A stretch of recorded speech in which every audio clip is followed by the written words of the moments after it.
কুমিল্লার কৃষকরা এতদিন সনাতন পদ্ধতিতে চারা উৎপাদন করে আসছিলেন। এবছর ইউটিউবে ভিডিও দেখে আর কৃষি সম্প্রসারণ অধিদপ্তরের পরামর্শে বুড়িচং উপজেলার সমেশপুর গ্রামে প্রবাস ফেরত তরুণ হুসাইন রাব্বি কোকোপিট পদ্ধতিতে চারা উৎপাদন করছেন। কোকোপিট মূলত নারিকেলের ছোবড়া থেকে তৈরি হয়, যা পানি ধরে রাখতে পারে এবং পর্যাপ্ত বাতাস চলাচলের সুযোগ দেয়, ফলে চারার শিকড় সুস্থ ও সতেজ থাকে। মাটিতে যেটা সরাসরি হয় ওইটার থেকে এই কোকোপিটের চারাতে যখন আমরা চাষাবাদ বা উৎপাদন করবো, সেটাতে রোগবালাইটা আমাদের কম হয়।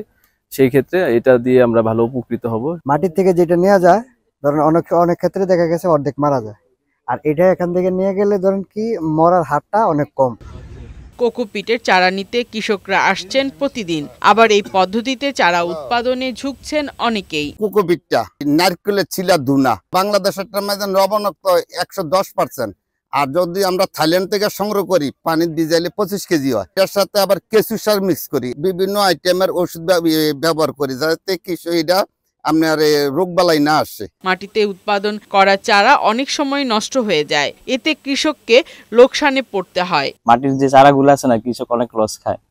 তো ইউটিউবে দেখে আমি নতুন কিছু করছি যে এতে কৃষক লস না হয়। একটা পলিনেট হাউস হলে ব্যাপক আকারে এগুলা আমরা তৈরি করতে পারবো।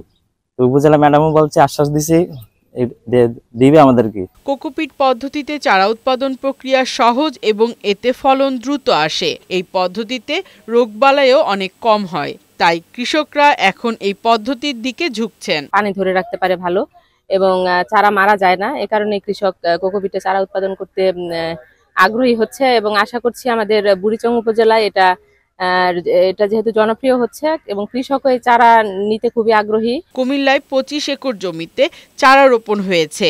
সবজি উৎপাদনের লক্ষ্যমাত্রা নির্ধারণ করা হয়েছে 3,07,500 টন, আর কোকোপিট পদ্ধতিতে 500 স্লটে চারা উৎপাদন করা হয়েছে।